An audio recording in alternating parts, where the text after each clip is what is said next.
foundations.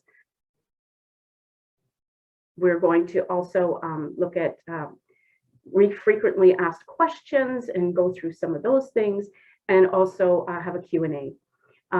Please put your questions in the chat as we go along. We will answer them at the end of the session. Again, all microphones off, and please enter any questions again in the chat. And I'd like to introduce to you Glenn, our new Executive Director. And Glenn, if you'd like to speak a little bit about yourself and talk about the foundation.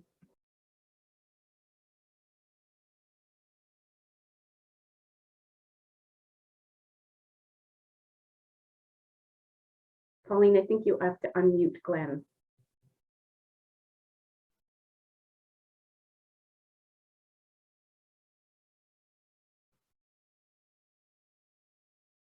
Okay, it's lovely. There we go. There you are. Welcome. Oh, there's the magic button my wife has been looking for, the one that stops me from talking. Good morning, everybody. My name's Glenn Gamoka. As Lorraine said, I'm the new CEO here at the Community Foundation of Mississauga. It's a real pleasure to be here this morning to open the 2022 grant information session.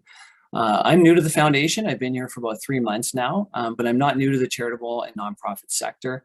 I actually was executive director for a nonprofit organization in Mississauga for about 15 years. And prior to that, I did research and policy work with Imagine Canada on the charitable and nonprofit sector all across Canada. So I have a lot of experience in the sector. Spent a lot of time in the position that many of you are in today, which is applying for grants, which is always an exciting time of the year. This is my first time actually being on the granting side of the table. So this is a great, interesting opportunity for me as well. So I'm looking forward to getting to know many of you and working with you through the grant process and hearing about all the great work that you're all doing. For those of you who aren't familiar with the foundation, just a couple of quick slides about the foundation. We've been up and running for 20 years now, since 2001. We're part of a really large network of community foundations across Canada. So we have a great network of foundations across the country we can tap into for resources. We're actually one of 192 organizations in the country. We work with all levels of government, as well as local civic leaders and corporate leaders as well. And of course, yourselves, the grassroots charities. Our role is really to understand the health and well-being of our city and to match donors and charities to addressing areas of need in our community. And to that end, and Lorraine, I think, has mentioned it already, we've launched our 5th biannual Vital Signs report, which is now available on our website. And we'll talk about that in a little bit more detail in a second. Since our inception, we've granted about $22 million to charities in the city of Mississauga, and we're super excited to launch this next grant session and add to that total as we move forward. In the next slide here, there's a lot of detail here, so I won't go into every one of these bullet points. But if you're not familiar with the foundation, just in broad strokes in terms of how we work, I would say we have 3 main objectives at the foundation. One is to really understand our community and understand what the needs are in our community. The second one is to identify the charities that are doing great work in our community and delivering projects that address the needs. And the third piece is connecting donors and matching their interests with the needs of the community and the charities that are delivering against those needs. So it's really a partnership building role that we play, and a facilitation role where we bring donors and charities together to really enhance and improve the quality of life and well-being in the city. We do this through our endowment model, which means that whenever a donor makes a contribution to the foundation, we hold those funds in perpetuity. So we never spend the principal that's donated to the foundation. All of that funding gets pooled together and it's invested, and it's managed by a professional investment management firm. Each year, the returns from those investments, or the interest income from those investments, a portion of that is set aside for granting, and that's granted out to organizations in our community. We're what's known as a 360-degree granting organization. So we grant to all charitable organizations in the city of Mississauga, whether it's in arts and culture, health, education, social services, or the environment, or others.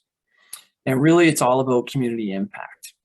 So we want to build those partnerships. We pool resources together, build partnerships, so that together we can maximize the impact that we're having in our community.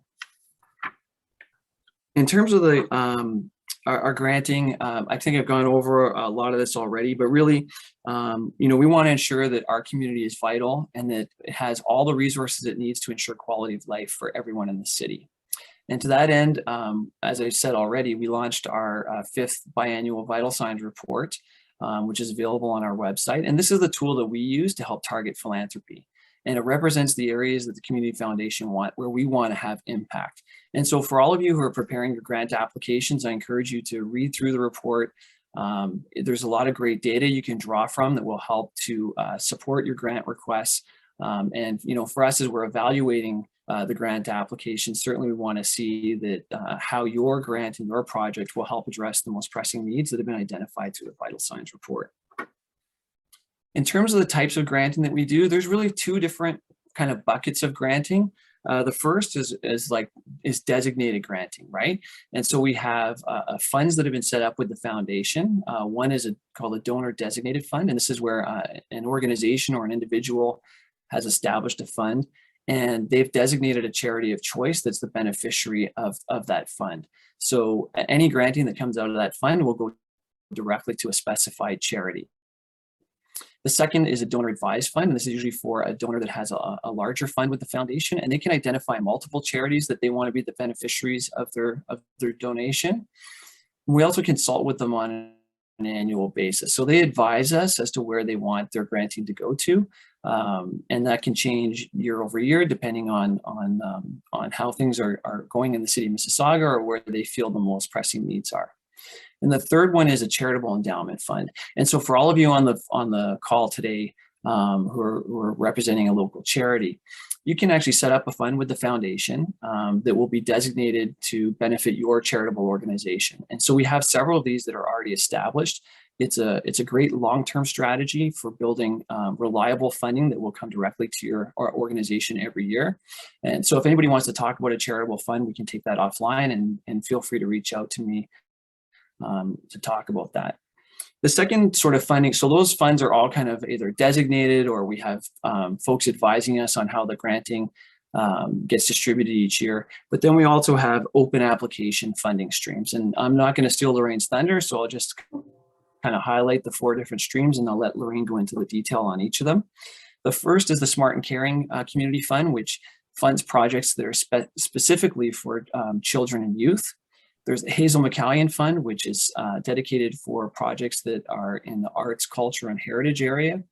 And then we have the Pendle Fund, which is kind of a wide open fund and has some larger granting through that fund, but is really open to charities regardless of their focus. And lastly is the Novo Nordisk Fund. We're really proud to have launched this fund last year in conjunction with Novo Nordisk. And this fund is dedicated to projects that are addressing diabetes and obesity in the city of Mississauga. So those are the 4 funding streams. And as I said, I'm going to let Lorraine go into detail on each of them, and I'll turn it over to her. Thank you for letting me be part of this today, and good luck everybody with their grant applications. Thank you, Glenn. I'm really excited to have you on our team, and we're looking for really terrific things to happen in the next couple of years with the foundation. I'd also like to introduce Pauline Besma. She's our office manager and the heartbeat of the organization. So without Pauline, things are really tricky, and we thank her so much for all the work that she does. Okay, so let's get into the granting round. That's what you're here for, and this is what I'm excited to talk to you about. The granting round will open on Valentine's Day. What a nice way to start Valentine's Day, to know that the grant applications are live as of 8 o'clock in the morning, and you can take that application and start working on it. It will close on March the 25th. We have a little bit of extra time in between. Normally it's 4 weeks between the grant round opening and closing, but we do have an extra week this year, so we have 6 weeks. But for the charities out there that are going to be typing grant applications to bring them in, here's a good idea. Put just March 18th in your calendar as the due date. So then I won't get 200 applications on March 25th. That would be really nice. Okay, so I would really appreciate if you could try to get it in before the 25th. And obviously I can't take any other grant applications after 5 o'clock. And that's a hard stop. Okay, 5:01, And believe me, it does not make me happy to return an application because it's late. It's very painful because I know I was a grant writer for an environmental organization for a number of years, and I know how much work goes into these grant applications and how much the team gets involved and the projects, and it's a lot of work. And to have to say to an organization, I'm sorry you're late, we can't accept, it's really heartbreaking for me. So please don't put me in that position. Make sure you get it in early. And also, can I talk a little bit about even, don't send it, again, March 25th, 5 o'clock is the deadline. And I know a lot of you will just go March 25th, but if you can send it in earlier, it gives me a chance to really look at that application and make sure you have all your attachments. In the previous years, sometimes emails went into the junk mail and I didn't get to see them right away, and they forgot their financials or they didn't put their board of directors, and those would be ineligible applications. So if I get it early, I can take a look at it, make sure you have all your pieces. And if you don't, it gives me a little bit of time. I can reach out to you and say, hey, you said you attached your financial statement. It didn't come through. Please send it to me. But if it's always on the last date, I can't give that service to you. So think about that. Jot that March 25th, 5 o'clock down. But again, try to get it in earlier. It helps me, it helps you, and also the adjudication committee. Okay, deliberation times, and that gets to the adjudication committee. There's a couple of weeks in between so we can prepare all the applications. Every application is read from start to finish, and their financials are looked at. And then we also do, we also look at the CRA registrations and make sure that your financials are good with CRA. We also look at all your social media, your Twitter, your Facebook, your Instagram. It's a big job to make sure that the organization is what it says it is. And so that happens in between the grant round closing and the deliberation time. All that information is then given to the adjudication committee, and they take a few weeks to absorb it all. There's a lot of applications to come through. And then the decisions are starting to be made. So the deliberation times are between April 4th and the 29th. And then the notice of approval and decline is May 2nd to the 27th. It does take time to obviously to process what the adjudication committee has put forward to us and to reach out to you to let you know whether your application has been approved or declined. If it has been approved, then there's a whole other process that we'll go through as well. So those are the important dates right now. Keep those in mind, and I'll be repeating those. Okay, so grant round process. Obviously, the applications are going to be made available, and that's on Valentine's Day, February 14th. Then you're going to fill it out. Okay, then you're going to submit it by the deadline, which is March 25th, 5 o'clock, before 5. Applications eligibility is checked. With the Community Foundation of Mississauga, we are part of the Community Foundations of Canada, and as a result, we are under their charter. That means that we can only accept applications from registered charities. If you are a not-for-profit, then you can partner with a registered charity and submit an application. So we'll get into that a little bit later, but that's part of the eligibility. We also have to, the application has to serve people in Mississauga, okay? I see a question popped up, and I was going to answer these questions at the end, but I can answer that now because somebody's talking about financials. It can be your most current financials. We understand that sometimes your year end is not where the deadline is as far as submitting the application. So your most current financials, and you also have to submit a budget for the next year, okay? Okay, you're welcome. Okay, committee review process. Again, the adjudication committee, and our adjudication committee is made up of professionals within the city of Mississauga, and we meet, and believe me, they look at every single application and consider everybody's needs of the community, and also how it lines up with the vital signs report. Okay, then the allocations happen. Approval, decline, correspondence go out. When I say correspondence, we're doing everything electronically. Gone are the days of putting an envelope and a stamp together and mailing it. So you would get an email from myself, and Pauline helps me a lot with that process. And we would send everybody either an approval or decline from the dates that I mentioned earlier.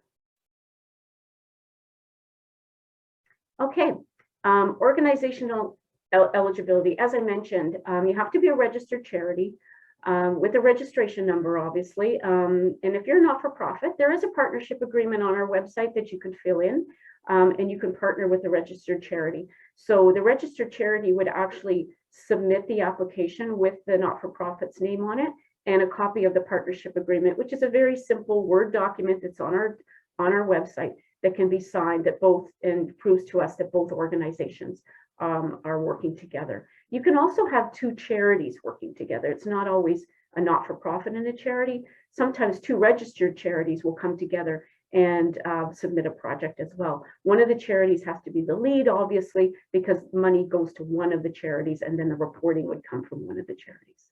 Okay. I know this is a lot of information, and for those people that are not familiar with our process and you think it's a little bit overwhelming, all this information will be online. And also, I'm always available to answer questions. I'm always happy to talk to the charities in Mississauga. It's the best part of my job.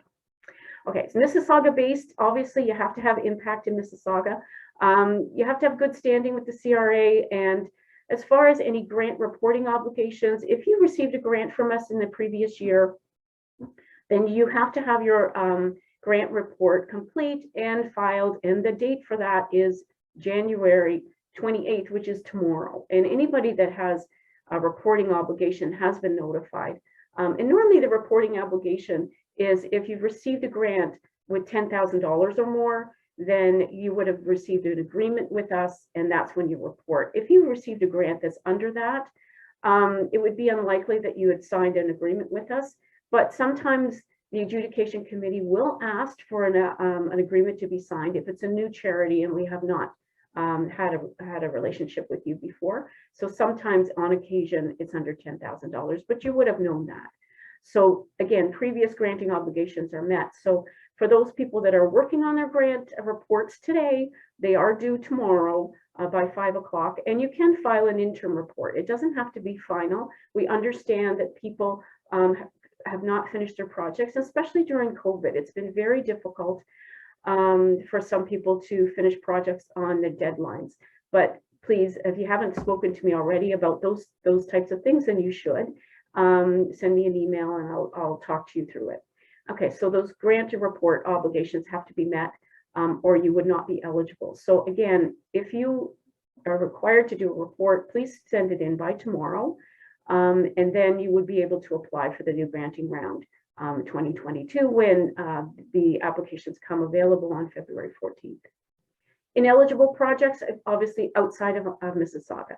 But if your head office is outside of Mississauga, that's okay, as long as you're serving people in Mississauga. We do find that occasionally. It's ineligible deficit restrictions, fundraising, campaigning events, and salaries and support. These are ineligible projects, sponsorships, scholarships, and bursaries. Ongoing operating expenses like your regular rent and salaries for your CEO and your controller and things like that. We do cover, however, administrative costs if the administrative costs go directly to the project that you are presenting. And for rental things, if you had to rent a room, for instance, for that particular project, that could be eligible. So we're talking about ongoing operating expenses that are not eligible. There's always some kind of gray area there. Is this acceptable? Is it not? And again, you can always send me an email if you're confused and you don't know if that item would be acceptable or not. Just send it to me and I'll get back to you. Retroactive funding for any project expenses incurred prior to the foundation's decision date. Okay, so I think that's pretty obvious. If you spent the money already and you can't claim it for this year. Okay, so let's look at the grant application streams. And as Glenn mentioned, the Pendle Fund, it's a wide open fund. They accept projects in the arts and culture, children and youth, community education, environment, neighborhood projects, sports and recreation. Again, it has to be a charitable organization, but they have a wide open fund, and they give grants anywhere from $5,000 to a maximum of $30,000. Okay, the Hazel McCallion Fund for Arts, Culture, and Heritage. The name says it all. It's arts, culture, and heritage. Those are the applications in funding stream. And the maximum is $10,000 in that stream. Okay, so then we have the Smart and Caring Children and Youth Fund. And obviously from the name, children and youth projects. And these are grants that go to a maximum of $3,000. They can support school programs, summer camps, mental health programming, youth leadership, employment programming, and things of that nature. Again, all programs and benefiting children in Mississauga. Then we have our Novo Nordisk Diabetes and Obesity Fund. And as Glenn mentioned, we're so pleased to be a partner of Novo Nordisk. They are wonderful people to work with.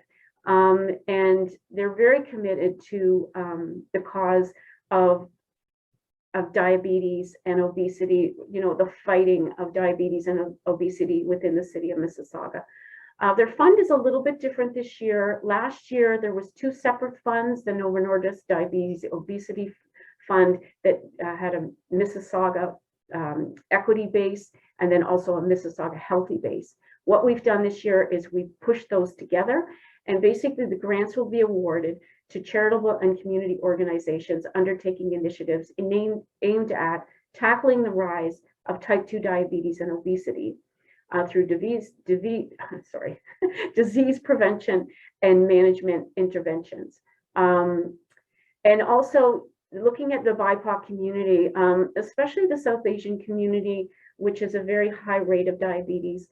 But if you're in the BIPOC category, please indicate that in your application. Those grants are offered up to $15,000. Okay, Mississauga 2021 vital signs. Again, something I'll note here, in our vital signs of 2021, we really focused on the city and how the state of the city was, what was happening during COVID and the charities during COVID. There's a lot of great research in there. However, the categories in the vital signs, because the research was revolving around employment and work in the arts and culture, we know the arts and culture sector has been hit, one of the hardest sectors in the community. The research is in the employment sector. So what we decided to do is, because our grant applications have different categories, which you pop down and you fill those in. For those people that are familiar with our applications, you know that you can pick up to 2 categories when you submit your application. We did stay with the 2018 categories where arts and culture had its own space. But if you read the vital signs, go into the employment and work, and you'll find the research in there. So I just wanted to point that out because it might be a little bit confusing when you're looking at our 2021 vital signs report. Again, focusing on the city during COVID. So take the research of 2021 and apply it to one of the categories that you're applying for. And again, you can pick 2 categories. You may be a very strong arts and culture organization, but you may be doing something in the category with newcomers. So then you would pick 2 categories for those reasons, okay? So if there's any confusion with that, again, reach out to me at grants@cffofom.org and you can ask those questions and I can walk you through that. So that's the vital signs. Okay, application review guiding principles. When we're looking at applications, obviously we want to see effectiveness. We want to make sure that your programs and projects are effective and they're addressing needs of the community. And that they have been proven to be successful. I understand that if you have a brand new project and there's really no basis for the project, you can still draw on the research of the 2021 vital signs, and you can attach some of those, that research to your effectiveness. So think about that. It also has to be efficient, ensuring that funding requested is a mission-driven result and it's being spent in an efficient way. Okay, I think that's common sense. Okay, you want to make sure that the money that you're asking for will be spent in an efficient way. These are the things that the adjudication committee looks at. Okay, that it's innovative, that your project is innovative, that you have addressed a project that needs to be addressed. Okay, and this can be a new idea, a method, or a device. Okay. And I just saw a pop-up on the chat. Again, any project, Pendle Fund, Children's Fund, Hazel Fund, Nova Nordis Fund, any one of those funds, you can have a not-for-profit partnering with a charity to bring in an application, okay? So I know there's a lot of not-for-profit grassroots organizations with fantastic ideas. We welcome your applications. It just has to be partnered with the charity, and you're welcome. Okay, so accountability. Accountability is transparency of a charity, our best practice in financial management and leadership accounted for. And some people say, why do you need to see our financial statements and our budget and our board of directors? Well, this is why. Because we want to make sure that the money that our philanthropists have entrusted in us to invest in the community that are going to charities that are reputable charities. So this is the accountability piece. So that's why we asked for, when you have your grant application submitted, we asked for financial statements. And again, your most current financial statement, your budget, and a list of your board of directors. We're also going to look at your websites and make sure that all those things are up to date. We also look at CRA and make sure that it aligns with what you're presenting. Okay, so this is accountability section. Okay, those are guiding principles, and we look at all those things with the adjudication committee when we're looking at applications. Okay, frequently asked questions. Yeah, and I think I covered that, but it can be a complicated one. Can two charities partner together in one application? Absolutely. As I mentioned, an arts organization can partner with a newcomers organization. Again, one organization is going to be the lead on it because the check has to go to one charity, and that charity who's getting the check is going to be doing all the accounting for that project. Okay, and they are responsible for that project. Okay, so that's why in our application we will indicate, is it a partnership? We want to know who the partnership is and fill up the partnership agreement that you'll find on our website. Okay, not-for-profit, again, welcome not-for-profits. Really love the work you're doing, and honestly, it's hard for us at the Community Foundation of Mississauga, knowing that there's a lot of great grassroots organizations doing terrific work, and they can't apply directly to us, but they can apply as long as you partner with a registered charity, and that's not something that we can change. It is part of the Community Foundations of Canada charter, and we are under that charter. So that is why, but we certainly welcome those partnerships, and we get very excited when those come forward. Does a grant to a project in one or multiple years in the past imply success for the same project in the future? No. Every time the adjudication committee sits down with the applications, they will decide on a year-to-year basis. Sometimes they like the same project several years in a row, but there's no guarantee that they're going to continue funding it. So that's certainly something you want to consider. But certainly if a project is very liked by the adjudication committee, we do encourage you to try to bring it back in, but there's no guarantee that they're going to fund it year after year. How do you submit applications? Well, you send them to me and to Pauline under the grants at cofm.org. Okay, and it's on your applications, it's on our website. And this is a request, a personal request.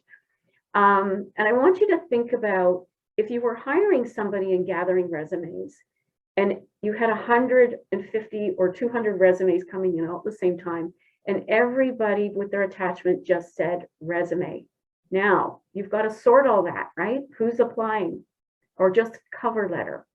That's what happens to Pauline and I when 200 applications come in on March the 25th, and it just says grant application with nothing else, okay? Or even Nova Nordisk application, but not your charity name. So please be nice to us. We really love you. And I just want to tell you that it's really hard for us when it just comes in grant application. We have to file every single one of these. And I'm talking about not just a grant application, your financials, your board of directors, your budget. Put your name on it, please. So fill out the application. resave it with your name on it, the year and the application. So if I just say if you just say grant application, then I have to read the application before I sort it into Pendle, Children, Hazel, Nova Nordisk. So be nice to us. Be nice to Pauline. She's really a really great lady. And she and I, every year, we have to sort we have to rename every file. So help us and rename the file before you save it. Save a copy in your documents and then send it to us. And send it to us well before March 25th. Now, I see a question, can organizations apply for one program, different activities? Absolutely, they can, okay? So you can apply in different streams. You can have an application in the Pendle Fund, in the Nova Nordisk Fund, and also in the Hazel Fund or Children. It has to be all different projects. You can't apply for the same project in each fund. If you do that, your project will be bounced out and you will not be applying for any, because we can't see the same project in all the streams. And I think that's reasonable, okay? What you have to have different projects, okay? Now, the adjudication committee will ask me, does this organization have applications in other funding streams? And if you do, I will tell them which funding streams you have applied for. Sometimes they take that into consideration when they're making the decision. I'll be honest with you, but often if it's a different project completely, then you may get funding in both different funding streams. So we're certainly, you can bring those in. It has to be a different name, but don't forget to name your application. So, and what else? The other thing that happens is sometimes somebody, ABC Charity, will send me 2 applications in 2 funding rounds, for instance, and they'll send it to me in one email. They'll send me the Nova Nordisk Fund application, and they'll also send me the Pendle Fund application in the same email. Please send it to me in separate emails, because those emails are also filed, and we make sure that we have the time on them to make sure when they come in, because that is also audited to make sure what time you applied.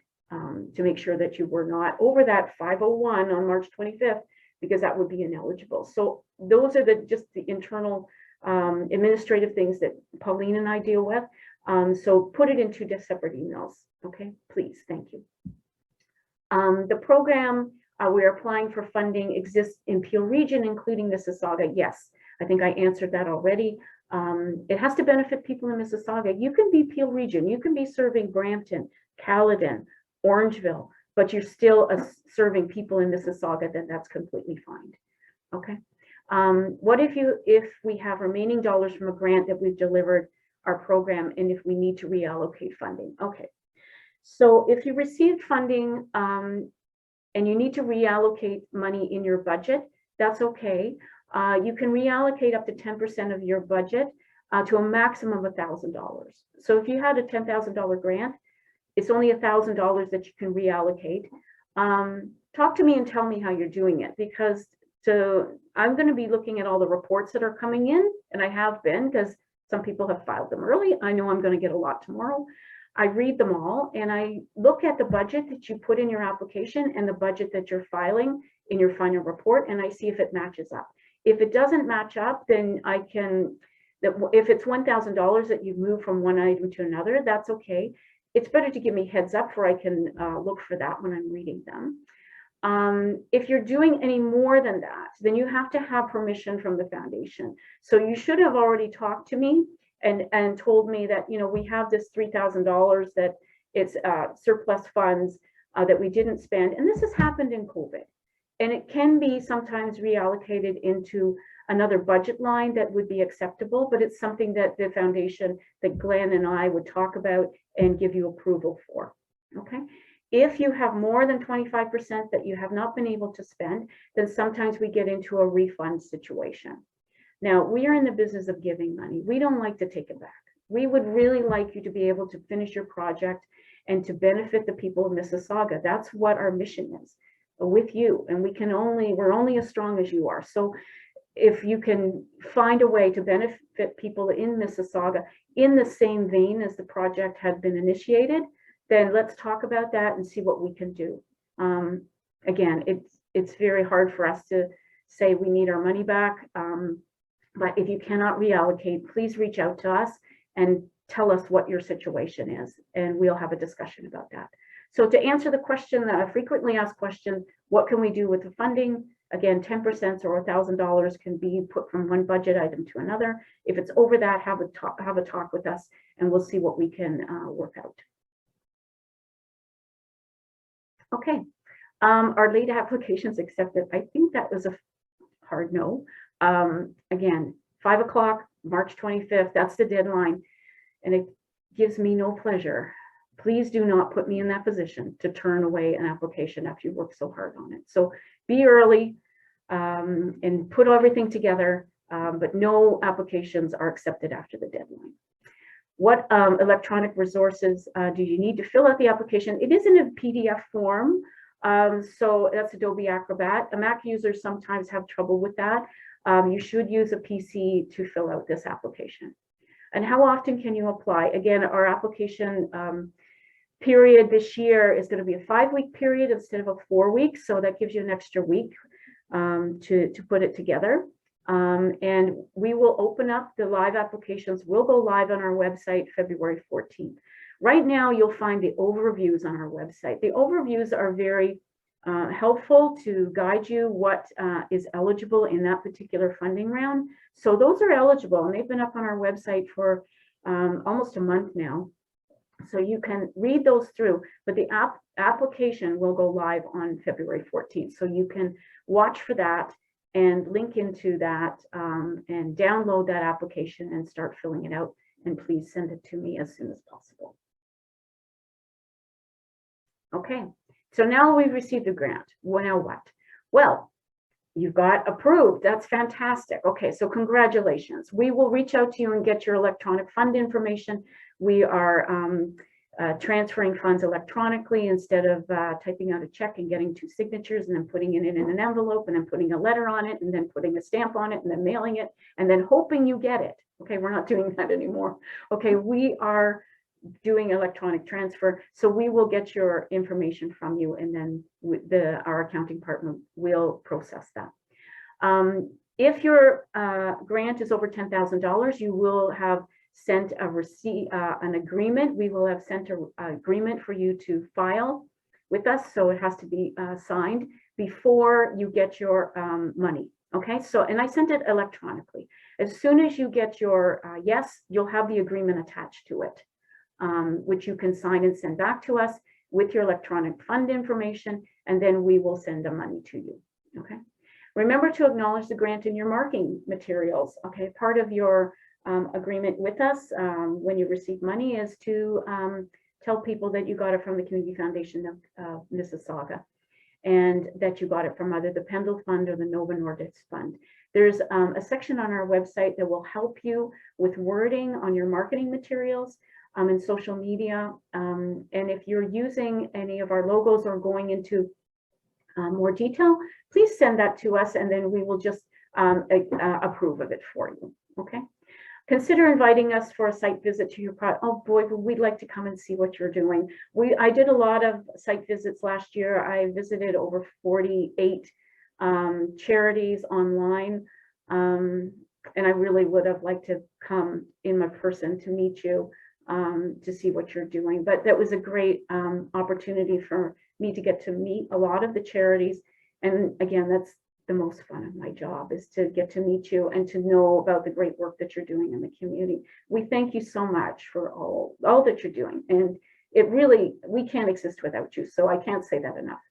So consider inviting us, even if it's on a Zoom meeting, and we can present a fake check to your people. And we also like to see what your projects are doing.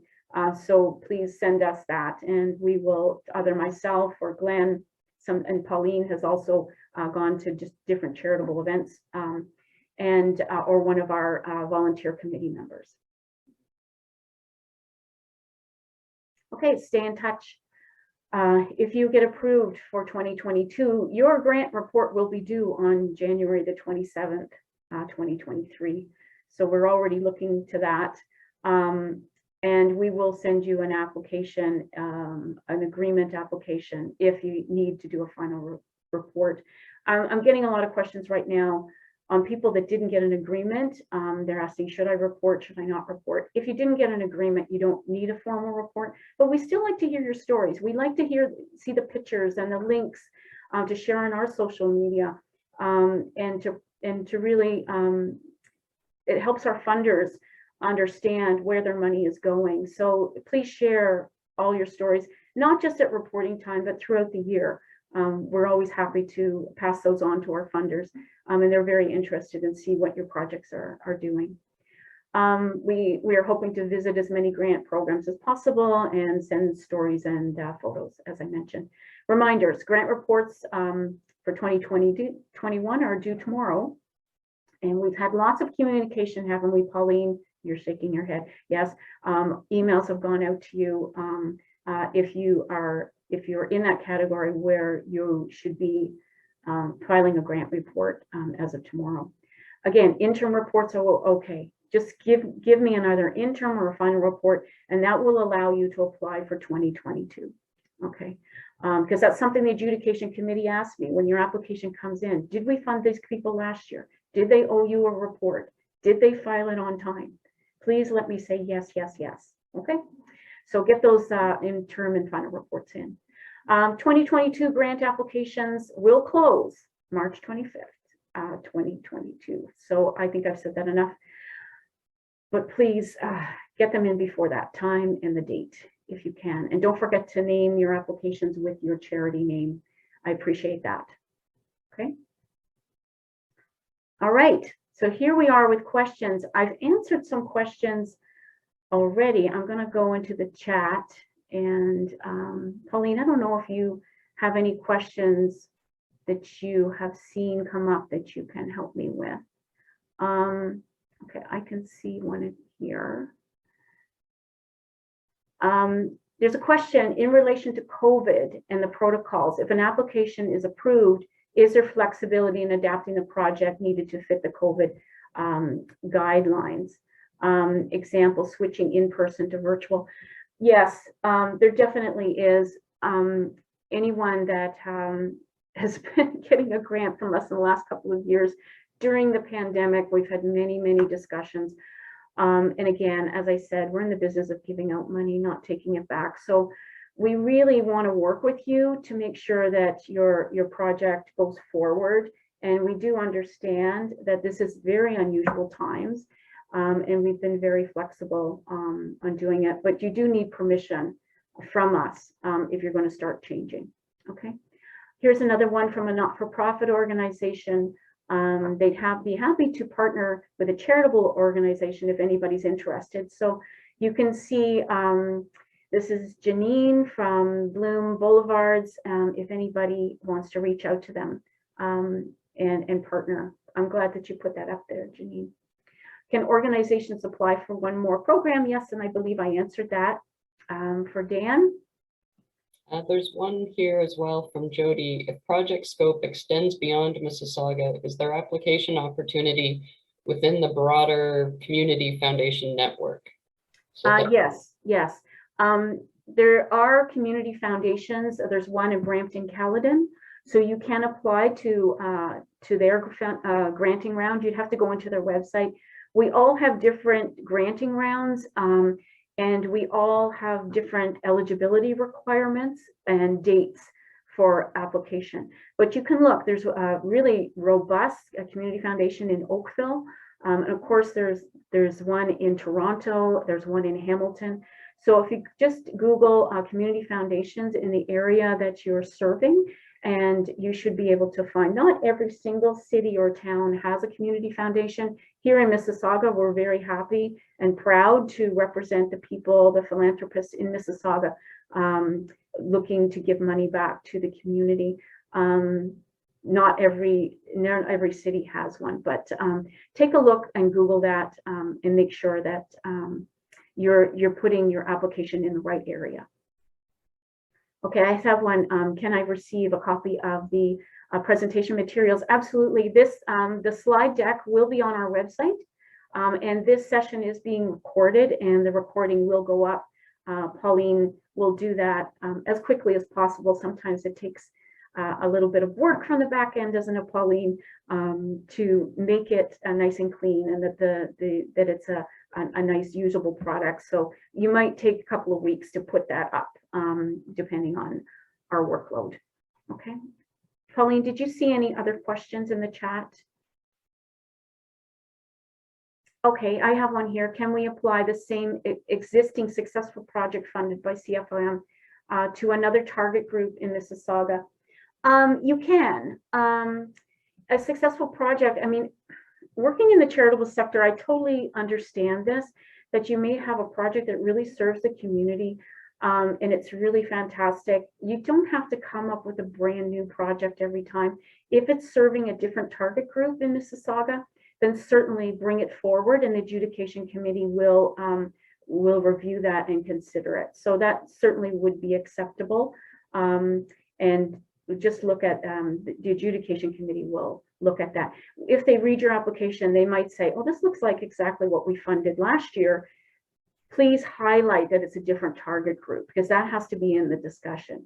When you're writing a grant application, be very clear on who you're serving.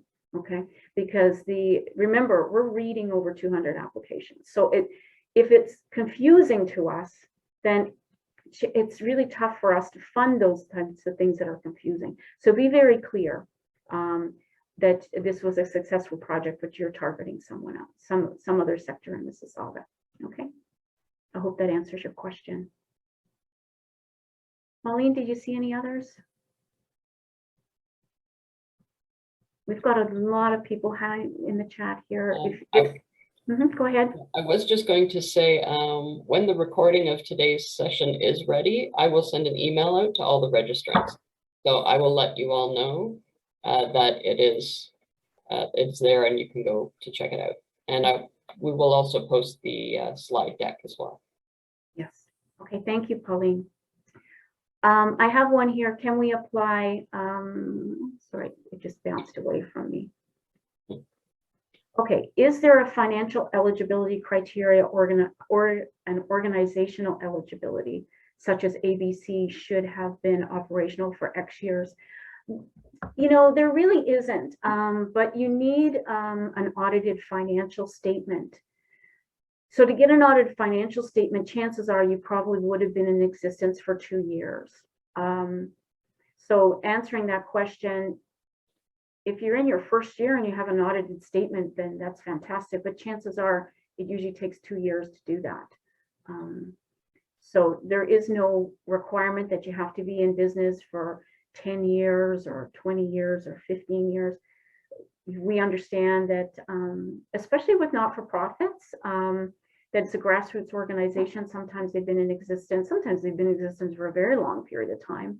Now they're just partnering with the registered charity. But some of them, they've come out of grassroots. It's a need of the community that's now. And they may have only been in existence for a year. But the registered charity that has to have some kind of audited financial statement. I hope that answers your question. There was one, is there an opportunity to get feedback on previous submissions that were denied? Yes, absolutely. You can email me and I can and talk to you about it. Generally, and I'll be very honest with you, quite often you're denied because there's not enough money to fund everything. Okay. And I know that's a standard answer. And having been in the grant writing business, it's always frustrating to hear that answer. But there's many, many applications that we have to say no to because we don't have enough funding. For instance, in the Pendle round last year, it was a 4-to-1 ratio. So for every 4 applications, only 1 we could actually fund. And it didn't mean that those other applications weren't good and they were great projects and they were serving the community. It was a hard decision that had to be made. But if you've put in something that that has been ineligible, I certainly will let you know that. If you came in with an application and it was an ineligible ask for some reason, maybe you were serving somebody outside of Mississauga, I don't know what it would have been, I'll certainly respond to that. I hope that answers your question. Pauline, did you see anything else before we start to wrap up? Okay. Well, again, sorry, can we apply for granting from other sources if they're applying through us? Sorry, say that again, Pauline. They wanted to know if they can apply for granting from other sources as well as to us, I guess. Oh, absolutely. In your budget, when you look in the application, in the budget, it will ask if you have applied for other sources for that project. And it will also ask you if you've been accepted or denied, if you've already know you're going to get the money, or if it's just an application. That's in the budget. So we do encourage, you to apply to as many granting rounds as possible for your application. Quite often we fund only portions of your overall budget. Sometimes people come in with a $300,000 budget, and we are only financing maybe 10,000 of that project. So yes, definitely you can apply to other sources. And I'm glad that you asked that, because it's reminding me to tell you to stay in touch with us. Stay in touch with us on our social media, on our Facebook, on our Twitter, on our Instagram, and also on LinkedIn. There's always notices coming up of granting rounds, because we're part of the Community Foundations of Canada. And we saw this quite a bit in COVID. They funneled money into the Community Foundation of Mississauga, and we were able to grant out money on their behalf. So funding rounds do happen, and they do happen quickly in the Community Foundations of Canada world. They often only give us maybe a 2-week window to tell us a granting round is going to hit the street. And again, it's normally federal or provincial money that's being funneled through the Community Foundations of Canada that comes to us. So those grant rounds are very, very quick. And so please stay in touch with us, because they can happen anytime. They did happen during COVID with the ECSF round, and also with the CHCI round. If you're not familiar with those acronyms, if you're new to the Community Foundation world, you can go on the Community Foundations of Canada site, and you'll see different stories about those types of funding rounds. But again, stay in touch with us, because we're anticipating, we don't know, but we're anticipating that there could be another funding round coming through from the federal government to Community Foundations of Canada and to us. We don't know what it's for, and we don't know when it's going to happen. So stay in touch with us, and we will also send out, Pauline's really great with her constant contact, telling all of the charities that we're in touch with about a funding round that's happening. So we do our best to stay in touch with you and let you know, but we also put it up on our website, in our email, and everywhere, right, Pauline? Social media, it goes up everywhere. As soon as we know there's another funding round that we can support things in Mississauga and the people of Mississauga, then we'll certainly make you aware of that. I have one here for you. So if somebody has 2 different projects that could fit under Pendle, for example, do they have to choose only one to apply for? Yes. You cannot bring in 2 applications to the same fund. No, you have to pick one. You can't have two applications in the same fund. I'm glad you brought that up. That's a great question. Yeah, you wouldn't be able to put in 2 applications to Nova Nordisk, or 2 applications to Small and Caring Children Fund, or the Pendle Fund, or the Hazel Fund. None of the funding rounds. You just put in 1 application per fund. Yes. Okay. Yeah, I don't think that was very clear. That's a good question. Thank you for that. All right. Is there any other questions, Pauline, that you can see we can help people with? All right, so I think we're going to wrap up now. Glenn, would you like to say some final words before we sign off? I think he's muted. He's muted again. Okay. There we go. Sorry, No, that's it. Lorraine, I think you did a great job in giving a lot of detail and a great overview of the grant session. So I just want to wish everybody good luck with their grant application. Okay. applications. And as Lorraine said, I've been on the other end where you apply for grants, and it's a lot of work, and unfortunately we can't fund every project, but I'm looking forward to receiving some great applicants and looking forward to working with all of the wonderful charities in our city. Thank you. Okay, so we're going to sign off now, and thank you for all the nice comments coming through. I hope that you found this session useful. Again, Pauline will be sending it, the slide deck and the link to the video, to all the registrants, and it will be up on our website for you to access. And we're always here for you as you're filling out your applications and have questions. We will do what we can to make the process easier for you. And thank you again for all the terrific work that you're doing in Mississauga. We're really, really proud of you. And as Glenn said, we're looking forward to reading your applications. Thanks again. Bye for now.